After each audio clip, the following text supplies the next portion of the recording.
Hey guys, tonight we're creeping quietly into the back corridors of a grand Victorian home, the kind with heavy velvet drapes, gilded wallpaper, and a household staff trained to glide like ghosts.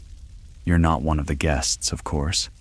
You're in the scullery, apron tied, fingers chapped, stomach growling, because tonight you're a maid, and whatever's cooking upstairs, yeah, it's not for you. You lean against a stone sink, feet aching from 5 hours of chopping, hauling, and scrubbing. Somewhere above you, silverware clinks and wine is being poured. Down here, though, the air is thick with the scent of roasting meat and despair. There's a goose in the oven you'll never taste, a pudding in the pantry you'll never touch, and a strict kitchen hierarchy making sure of both. So, before you get comfortable, take a moment to like the video and subscribe, but only if you genuinely enjoy what I do here. And let me know in the comments where you're tuning in from and what time it is for you. Now, dim the lights, maybe turn on a fan for that soft background hum, and let's ease into tonight's journey together. Let's be clear. You're not starving. Not technically. You get fed. There's a designated time, a designated space, and a very designated meal. Usually just enough to keep your knees from giving out by midday. But don't imagine white linens and warm plates. This is servant food, at the bottom of the pile. Sometimes quite literally. The butler gets real bacon. The lady's maid might get a boiled egg or two.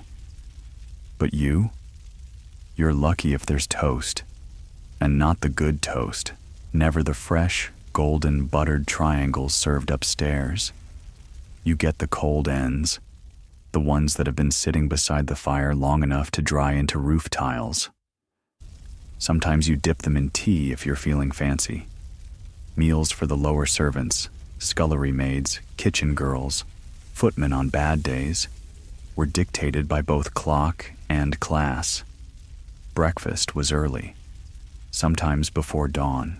It might be yesterday's porridge, or bread spread thin with dripping, essentially beef fat, sometimes gritty with bits of gristle. Sounds unappetizing now, but when your stomach's a hollow drum, it's practically indulgent.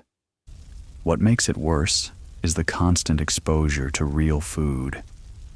As a maid, you're elbow deep in the stuff all day, kneading dough for scones you'll never eat, slicing beef for someone else's sandwich, preparing tarts destined for someone else's mouth.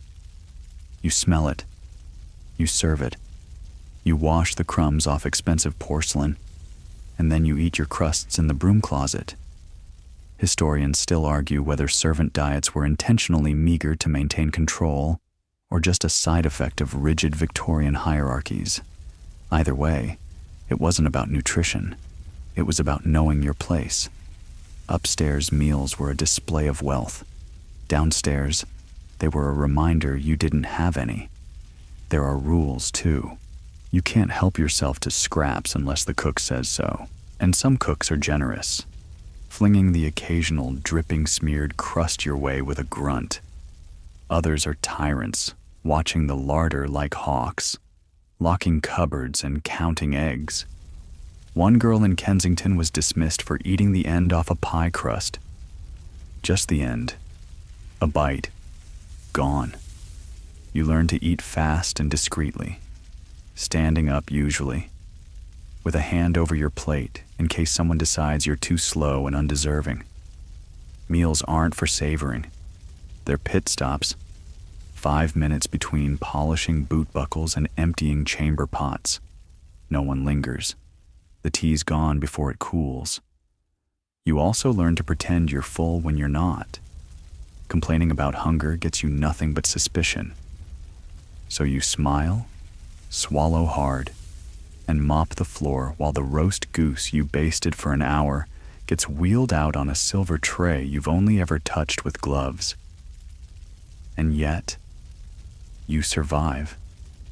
You adapt. You carve out moments, You learn when the cook steps out, where the softest bread crusts hide, and which footman can be bribed with a wink to pass you a sliver of cheese. But those are stories for later. Right now, you're still in the scullery, elbow deep in dishwater, trying not to drool on the plates. The trick, really, is timing.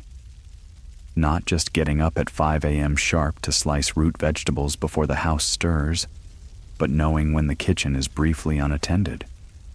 That magical in-between moment after the cook leaves to scold a footman and before the scullery door creaks open again. That's your window. You learn early that you can't take food, not openly. That's stealing. But if something falls off the carving board, if a heel of bread is trimmed too thickly, if a dab of custard clings stubbornly to a spoon that's about to be washed, well, that's not stealing. That's gravity. That's practicality. You glance over your shoulder and swipe a crust. Just a crust from a trencher already being scraped for the pigs. You press it flat in your palm and fold it into your apron like it's contraband.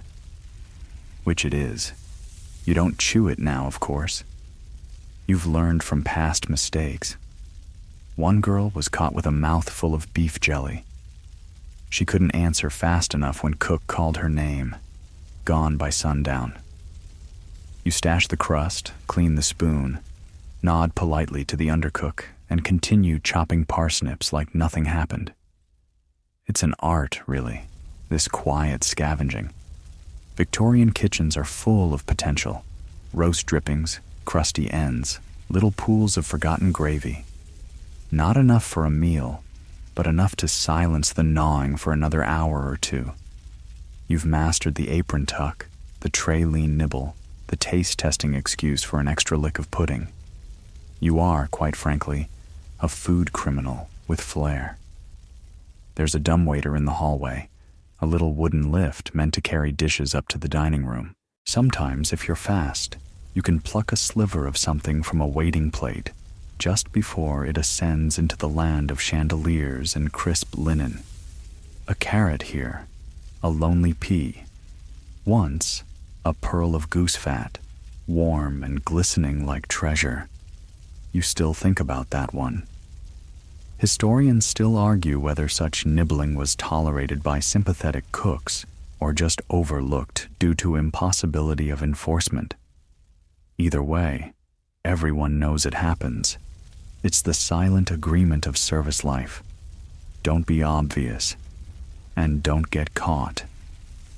Cook, of course, gets the best leftovers. She might scrape an extra chop into her own dish, set aside a sliver of cheese, or pour herself a dram of the sherry that's technically for the sauce. She might even toss you something extra if you're on her good side, especially if you stirred the blancmange just right or didn't break the good china last week. But that generosity is fickle if cook's in a mood, or if the master criticized her aspic. Then it's back to boiled oats and judgmental stares. On those days, your lunch might be a heel of stale bread, a smear of lard, and the faint smell of someone else's pudding. You learn the rhythms of the kitchen like they're music, the clatter of the breakfast dishes, the lull before luncheon, the chaos of supper prep. Each moment holds potential. You might pretend to check the pantry shelves and spot a half-eaten scone. Not fresh, slightly dented, but not moldy. Into the apron it goes. There's also the hurry and finish it method, when the family leaves food on their plates and it comes back only slightly picked over. Technically, that's waste. But to a maid, that's the holy grail. Roast potatoes half-eaten. A corner of jelly trembling in its silver mold. One time, a half-bitten apple tart with a real raisin still clinging on. You made that raisin last 3 chews.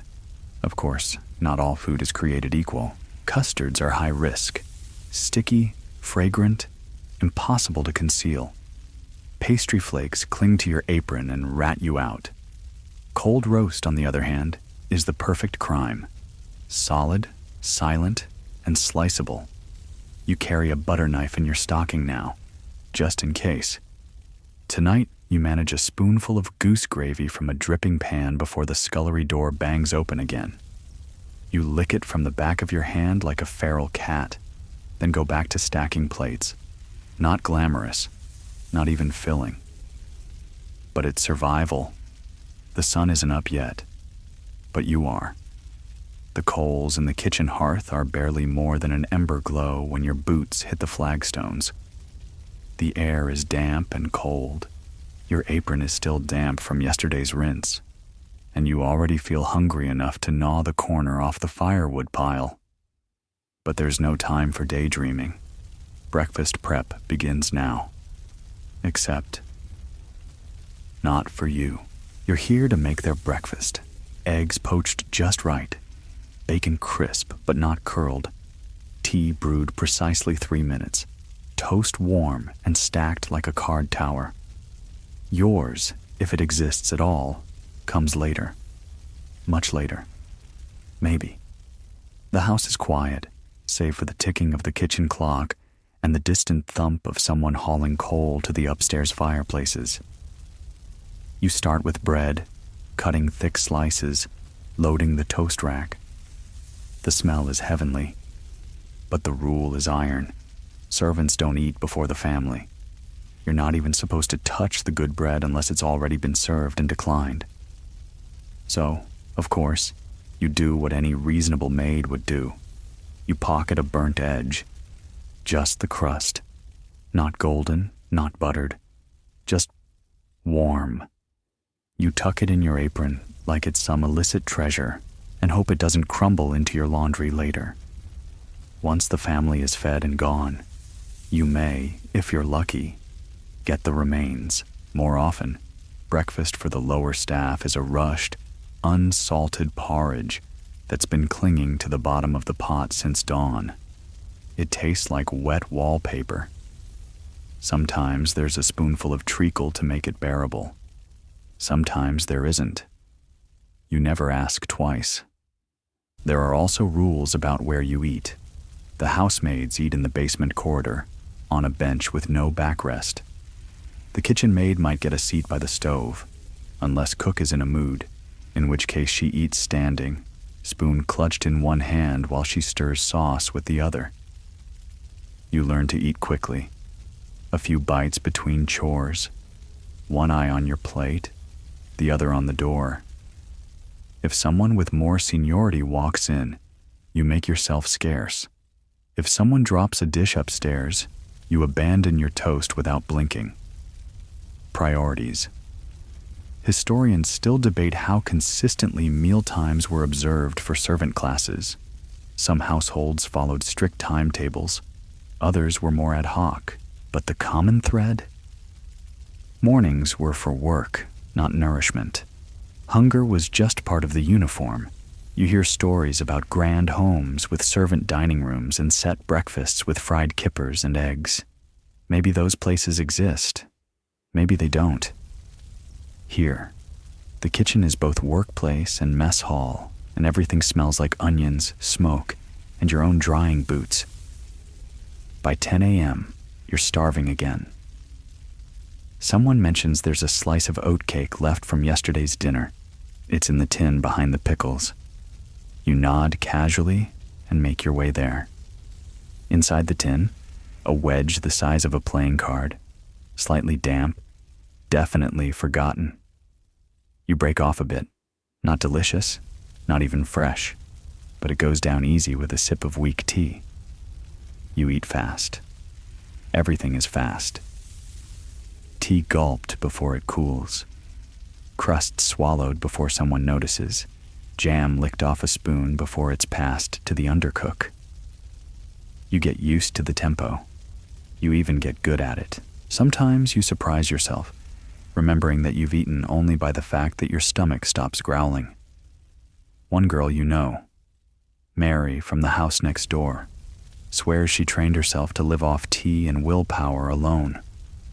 Mind over matter, she says. before collapsing halfway through, blacking the grates. You help her up, press a crust into her palm, and she smiles like it's a feast. The irony, of course, is that you're surrounded by food. You prepare it, serve it, clear it, and yet you rarely taste it. Like being a musician in a silent concert. Like being a fish who only ever hears about water. Still, you find your rhythm. A spoonful here, a burnt edge there, and just enough porridge to keep you upright. That's breakfast, if you can call it that. The scent of sugar hits first, soft, golden, warm, filling the downstairs corridor like a dream that doesn't belong to you. Upstairs, the family is finishing luncheon, which means the dessert trays are being prepped, tartlets with glazed apricots, jelly trembling in silver molds, clotted cream whipped into cloud-like peaks. And you're in the pantry, eyeing the custard bowl like it owes you money. No one talks about it aloud, but every maid knows that dessert is the true battleground. Not for who gets to eat it, that's obvious, but for who gets to steal it. You inch toward the counter. Cook is upstairs, berating the butler for cutting the Stilton too early. The kitchen boy is chasing a mouse with a poker. This is your moment. Your fingers brush the rim of the custard dish. You grab the spoon left inside, scrape up the edge that clings just above the line of decency, and pop it into your mouth. It's cold. It's thick. It's heaven. You close your eyes just for a second and let your taste buds sing a tiny, silent hymn of gratitude. And then, gone. You rinse the spoon, wipe the edge, and pretend you were dusting flour tins all along. Dessert theft is a delicate sport. A pudding can't be disturbed. A jelly can't have so much as a fingerprint. But leftovers, particularly those that almost made it to the table, are fair game. If the apple tart cracked in the oven, your lucky day. If someone sneezed on the syllabub, you get the best seat in the house. Sometimes you rely on accidents. A serving dish slips. A spoon is forgotten. You offer to clean up the mess. One maid became a legend after a lemon posset tipped just as she walked past with a rag in hand. They said she drank the top half right off the floor. She said it was the best night of her life. Historians still argue whether such dessert snatching was widespread or exaggerated in servant memoirs. But the stories persist. The maid who pinched fudge from under a doily. The footman who carried extra sponge fingers in his hat. The cook's assistant who used her apron as a mobile pudding pouch. You've got your own methods. You've figured out which ladles hold just enough trifle to taste without leaving a trail. You know that clotted cream spoils quickly, so if it's been out for more than an hour, cook might let you scrape the bowl. You always volunteer for bowl scraping duty. Always. Then there are the truly sacred moments, like when the family changes their minds. We'll have the fruit instead, someone says upstairs. Downstairs, you practically levitate with joy. That entire fig tart, now yours. Or at least, the portion of it not claimed by rank and seniority. Of course, you can't just dig in. Everything still follows order. Cook gets the first pick, then the undercook, then the housemaids, if they're hovering nearby and haven't annoyed anyone lately. If you're lowest in the pecking order, you get the smears, literal fingerprints of dessert, swiped from plates before they're washed. But even those are cause for celebration. There's a particular pleasure in sweets you're not supposed to have, a richness that goes beyond sugar. When you eat dessert on the sly, you taste defiance. You taste laughter. You taste survival wrapped in pastry crust. You've even learned how to make a meal out of it. One dollop of cream, one finger-sized sponge, one bite of gelatin if you're lucky. You eat it behind the door to the dry goods cellar. crouched on a sack of flour, grinning into the candlelight like a child who just got away with something big. And maybe you have. Dinner is hours away, and supper is barely a rumor. But for now, you've got a teaspoon of custard and just enough caramel on your chin to feel like royalty. Dinner hour. Or more accurately, their dinner hour. The family's bell rings promptly at 6:30, as if the roast magically carved itself and the wine knew how to uncork without assistance. Upstairs, the dining room sparkles. Down here, it's chaos, pot lids clanging, gravy sloshing, the sound of cook bellowing at the kitchen boy who just dropped a bowl of peas down the stairwell. Again. You dodge scalding water and elbow-high ladles as you haul the next platter forward. Cold beef and pickled walnuts, meant for the second course. You steady it like a sacred offering. You've learned the hard way that dropping a roast results in the sort of consequences people still whisper about 5 years later. But of course, you're not invited to this culinary symphony. You're the ghost behind the curtain. Your own dinner, if it happens at all, depends on the whims of those above you, and, more importantly, behind the stove. Because the truth is, the cook holds all the power. If cook likes you, you might score the heel of the joint or some potatoes scraped straight from the pan. If cook's in a mood, if her pudding fell, if the mistress scolded her for the oysters, you'll be lucky to get the scraps from the scraps. There is no justice. There is only diplomacy. So, you hover. You clear plates. You don't speak unless spoken to. You nod earnestly when asked to repolish the gravy boat. And when the final silver tray returns with a limp piece of sweat pudding clinging to the edge, you pounce. Quietly. Cook, pretending not to notice, gives you the barest nod. It's permission. You seize the pudding before anyone else can. It's cold, a little congealed, but sweet, heavy with nutmeg and raisins that somehow taste both indulgent and mildly burnt. You eat standing up. You always eat standing up. Historians still debate the internal food economies of Victorian kitchens. How much was dictated by class rank versus kitchen hierarchy? What's clear is this. Your access to leftovers is never guaranteed and always strategic. There's a running joke downstairs. If the cook dies, we all starve. It's not entirely untrue. Without her goodwill, you're left with what the footmen don't want and the scullery cat didn't claim. Some nights, cook's soft. Maybe the meal went well. Maybe she's tipsy from testing the port. She opens the pantry door with a dramatic sigh and announces, "There's stew." And just like that, it's Christmas. You grab a chipped bowl, ladle out whatever's left, and sit beside the coal scuttle with your back against the cool stone wall. It's hot, salty, a little gluey. Probably yesterday's mutton with today's cabbage. Doesn't matter. It's food. Other nights? Nothing. Not even a crust. The soup is gone. The plates scraped clean. The scraps fed to the dogs before you even knew dinner was over. You swallow your pride, and then you swallow dry bread.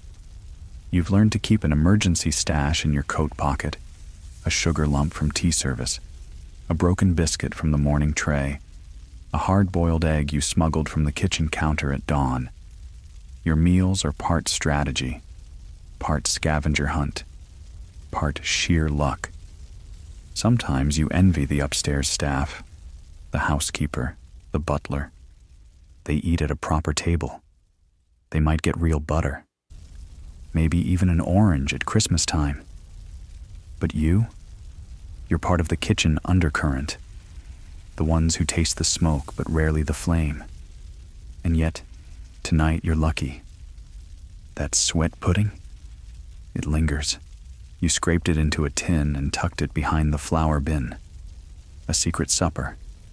You'll heat it over the stove later. Maybe even add a bit of lard to soften it. You'll eat it slowly, savoring every bite like it's the last slice of cake at the end of the world. Because in this house, in this job, it just might be. Afternoon in a Victorian kitchen is oddly deceptive. The chaos of lunch has died down. Dinner isn't yet in full panic mode. And for just an hour or two, the air simmers rather than boils. The light coming through the tiny window is slanted and smoky, barely enough to read by. Not that you have time to read. You've got 3 baskets of turnips to peel, laundry water to heat, and the cook's copper pots to polish until they shine like neglected trophies. And somewhere between the scouring and the stirring, your stomach lets out a growl loud enough to echo off the pantry walls. You eye the cold potatoes on the counter. Not your potatoes, of course. They're meant for a side dish later, some fancy presentation of sliced roasties topped with parsley. But a few rogue chunks have rolled off the tray. You consider them for a moment. Cook's upstairs. The undercook is asleep on a stool. You strike. A quick bite. Cold, slightly underdone, and still tasting faintly of whatever was on the countertop last. But it's real food. You chew in victory, turn back to your work, and silently praise whatever gods watch over neglected starch. This is how most of your meals go. Bite by bite, moment by moment. You nibble a bit of dried up oatcake between peeling apples. You sip the last inch of yesterday's weak tea reheated with dishwater steam. Sometimes you chew cloves or a bay leaf just to trick your stomach into feeling occupied. Crumbs become currency. You even eat crumbs on purpose. You once swept the bottom of a biscuit tin and made a sort of paste with hot water and a drop of jam. It wasn't good, but it had the texture of ambition. Afternoons are when the cravings hit hardest. You're burning energy constantly, scrubbing, lifting, running trays up and down narrow, drafty halls. You need fuel, but no one's calling a break. There's no maid's tea time marked on the master's schedule. If you're lucky, there's tea leaves left over. Not whole leaves, not the good stuff. Just the dregs, tiny, soggy black specks you pour hot water over again. It tastes like boiled hay and regret. But it's hot, and it's yours. You sip it beside the scullery sink, eyes on the clock, lips pressed to the chipped rim of a mug that's been through 5 households before yours. One girl you know, Edith, keeps a stash of crumbs in her apron pocket. Literally, crumbs. She lines it with a scrap of muslin, collects anything dry she can find, and eats the pieces when she thinks no one's watching. You catch her once, nibbling what looks like the heel of a stale biscuit and whispering, "Still better than gruel." She offers you half. You accept. Historians still argue whether these makeshift snack habits were common knowledge or an invisible undercurrent of the servant class, whether cookbooks that mentioned staff servings ever reflected reality, or just an ideal written by people who'd never touched a mop. In truth, it wasn't just about hunger. It was about finding ownership. You don't get privacy. You don't get softness. You don't get choice. But if you find a crust and hide it well, that's something. That's yours. You carve out moments, tiny rituals to keep you sane. You always wipe the same corner of the counter before placing your tea mug. You save one raisin from any fruit dish you prep and tuck it into your apron's hidden seam. You sometimes lick a spoon after stirring something rich, then rinse it clean like nothing happened. It's not crime. It's survival. Cold food becomes a delicacy. A leftover boiled carrot, a sliver of cheese rind no one's claimed. One magical day, a cracked biscuit meant for the parlor tray broke in half, and both halves fell toward you. You still think about that biscuit. Now, You watch the kitchen clock tick past 4. Time for dinner prep. The lull is ending. Cook returns with orders. The scent of meat fills the air, and your next meal might be the burnt bottom of a tart pan. If you're quick and discreet, you pop one last crumb from your pocket, press it to your tongue, and get back to work. There's something particularly cruel about polishing silver while hungry, especially this silver, spoons the size of your palm, heavy as gilt, with little family crests etched onto the handle like a private joke. You buff each one with a worn cloth, watching your own reflection blur in the gleam. Somewhere upstairs, those same spoons are being used to scoop foie gras or syllabub or some other soft, creamy thing that would stick to your ribs for days. But you're down here, in the servants' hall, rubbing tarnish off privilege and trying to ignore the hollow echo in your stomach. The dinner bell rings. That special one. The real one. You freeze mid-polish. That sound means the family's meal is being served. You've helped prepare it, of course. You always do. Glazed carrots, beef in wine sauce, a towering pudding that jiggled alarmingly when carried. But none of it, none will ever make it near your plate. You take another sip of your tea. It's still weak, still barely warm. It tastes like boiled disappointment. You try to remember the last time you had something roasted, or salted, or sweet. You can't. The house is quiet. The family is eating. Upstairs, the doors are closed, the lights golden, the food served by white-gloved hands. Down here, the other maids huddle near the fireplace, waiting. Not for a meal. No one's foolish enough to expect food during dinner service, but for instructions. For crumbs, for something, anything, that might come back on a half-cleaned plate. You brace yourself. Dinner is the long stretch of nowhere, the hours between heat and hope. One of the housemaids whispers that she saw Mrs. Hutchins drop half a bread roll on the carpet. The dog didn't get it. They're wondering if someone might sneak it later. You all laugh, sort of. It's not funny, really. But it feels good to pretend. You check the warming trays. Nothing. The plates come back scraped clean. The roast, gone. The pudding, barely a smear. Someone licked the jam spoon. The family must have had guests. Guests mean less waste. Guests mean no leavings. Guests mean a silent dinner for everyone below stairs. You work through it. You wipe counters, sweep crumbs into a pan, wash dishes that never served you. You tell yourself it's fine. You're used to this. And then, a miracle. A crust. Not just a crust. A thick, buttery one stuck to the underside of a pie dish. You spot it during cleanup. You glance around.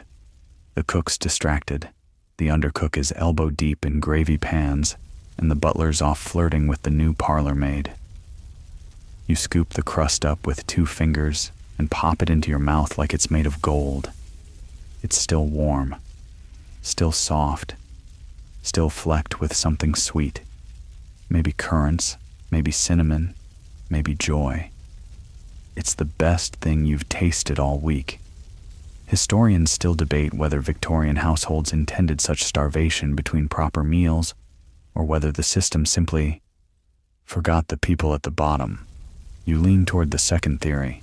It's not cruelty, it's indifference. They don't see you. And when you're not seen, your hunger becomes invisible too. You rinse your hands, run a damp cloth over the silver one last time, and place it carefully back in its drawer.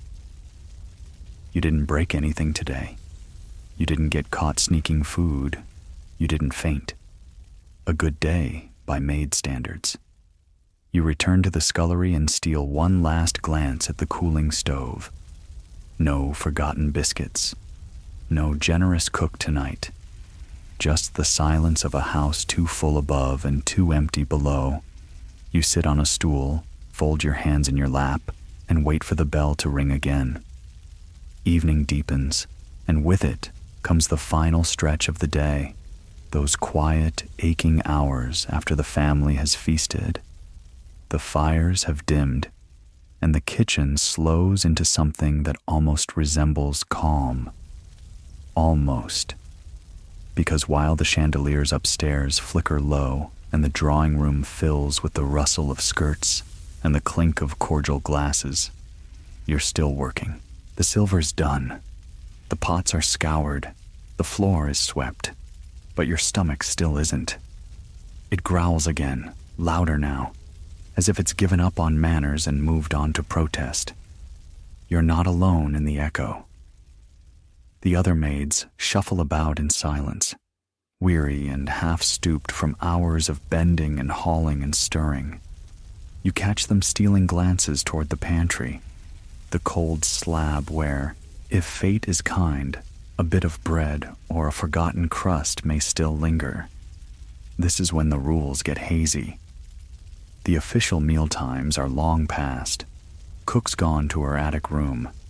The undercook is snoring gently into a folded tea towel, and the butler won't come down again unless there's a power outage or a ghost. You're unsupervised, technically, and that's when the line between hunger and theft gets real thin. You know the protocol. Food mustn't be taken without permission, but what if it was left out? What if the bacon rind wasn't covered properly, and you just happened to find it before the flies did? That's not stealing. That's cleaning. You creep to the pantry. The door creaks traitorously. You wince and step inside. There's not much. A heel of rye bread, dry and curling at the edges. A lump of cheese the size of a thimble. A spoon someone forgot to lick clean. You stand there for a moment, considering your options like a sommelier weighing vintages. You take the bread. You nibble it slowly, chewing each bite until it dissolves. Then the cheese. You cut it into shavings with your fingernail to make it last. You don't touch the spoon. That's a bridge too far tonight. You hear a noise. A cough, then footsteps. You freeze. But it's just Eliza from the laundry. She nods at you, eyes tired, then glances down at your hands. She doesn't say anything. She's holding a sliver of cold potato in her apron. You nod back. Silent solidarity. There's a quiet understanding among you all. Nobody rats. Nobody asks questions. If someone gets a little more to eat, you don't begrudge it. You just hope it's your turn tomorrow. Historians still debate how often maids stole food from their employers and whether it was a punishable offense or an open secret. Some households were harsh, dismissal on the spot for as much as a missing apple core. Others turned a blind eye, provided no mess was left behind. You've heard stories of maids whipped with brooms for stealing jam. You've also heard of butlers slipping an extra biscuit to a scullery girl when no one was looking. It all depends on the house, on the mood, on the luck. Back in your attic room, you unwrap your treasure stash. You've been hiding it behind a loose board in the floor, half a stale bun, 2 sugar lumps from a breakfast tray, and a small dried fig you found wedged behind the spice rack last Thursday. You don't eat them all now. You can't. You save them like emergency matches, like tiny lifelines. Tonight, you let yourself have 1 sugar lump. It dissolves on your tongue like a secret. Sweet. Quick. Gone. You lie down on your cot, curl your arms around your middle, and exhale through your nose to quiet the hunger.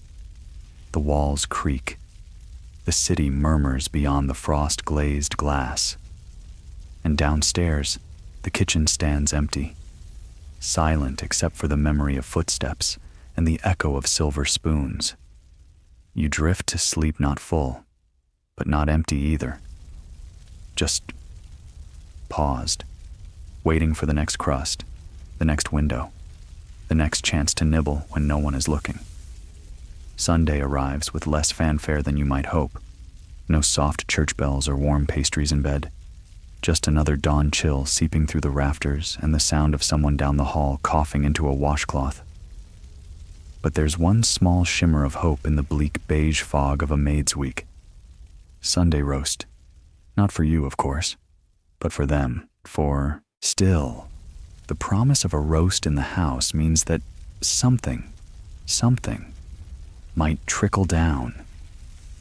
You tie your apron, knot your shawl, and shuffle into the kitchen where cook is already elbow deep in goose fat. A slab of beef sits marinating on the board. A pile of root vegetables has been sorted into guest-worthy and servant-acceptable piles, and the plum pudding has been tied in its cloth and dropped into a gently bubbling pot. You can smell cloves, sage, meat, and that quiet, dangerous thing, hope. You're peeling carrots, you're slicing bread, you're not daydreaming. Definitely not. But you might be watching that beef roast just a little too closely. There's a rhythm to Sundays that's different from other days. The family has guests over. The food is heavier, slower, and with more dishes in motion, more trays passed up and down. There's a tiny margin, a sliver of opportunity. Maybe a crust, maybe a spoonful of stuffing that didn't quite make it. You help carry the roast to the carving station. It's glorious, browned to perfection, steaming like a crown jewel. You hold your breath. The smell alone is enough to make your eyes water. You deliver it safely, bow your head slightly, and return downstairs. Now you wait. At the very end of the meal, after the final spoon has clinked against the pudding bowl and the port has been decanted upstairs, you're allowed to eat.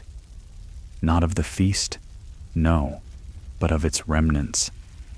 There's a slice of overcooked turnip, a crust of bread with gravy soaked into the bottom like gold, half a parsnip that no one claimed. You gather them on a tin plate, careful not to look too eager. Cook pretends not to see. You sit in the corner by the back door, scarf around your neck, and eat as slowly as possible. The bread is dry but warm. The gravy is salty and rich, like a memory. The parsnip is soft and earthy. It's not enough, but it's something. And someone else is having a good day, too. Eliza got a spoonful of cold pudding with a raisin still intact. She shows it to you before popping it in her mouth with a grin so bright it might light the scullery. You both laugh. Just once. Quietly. Historians still argue whether servants found joy in these scraps, or whether such moments were sad reflections of a broken system. But when your stomach is empty, and the world offers a spoonful of pudding, it feels like joy, even if it's brief. Later, the kitchen cools. The roast is gone, the dishes are clean, and the plates are stacked like monuments to someone else's celebration. You wrap your coat around yourself, check your floorboard stash, one sugar lump and half a biscuit remain, and settle in for the evening. You lie down. You think of potatoes, of pudding, of the way that bread crust soaked up the gravy, of the spoon you almost licked but didn't. And somehow, despite everything, your body is full enough. Not content, not satisfied, but full enough to sleep. The night settles softly around you now. The kitchen is dark. The fires are low. Somewhere above you, a clock chimes the hour, then fades into silence again. You're curled beneath a blanket that barely reaches your toes, but the warmth of the day's last meal still lingers in your belly, like a tiny ember glowing quietly in your chest. Your hands rest, for once, unoccupied. No dishes, no brooms, no knives to grip, just stillness, just breath. Each inhale is slow and gentle, and each exhale carries the dust of the day farther and farther away. Your stomach doesn't ache tonight. Not really. Not the way it sometimes does. That crust of bread, that whisper of gravy, that memory of pudding. They've bought you this quiet moment. Let your body sink into the bedding. Let your shoulders loosen. Let your thoughts blur, soften, and drift. You've done enough. More than enough. The world is quiet now, and the hunger can wait until morning. And as you listen to the hush of the house, floorboards settling, the occasional creak of wind against glass, let the rhythm of rest take you. You've earned it. You're safe. You're warm. And in the soft dark, you're finally allowed to simply be. Sleep comes gently, like steam rising from a forgotten cup of tea. Let it carry you.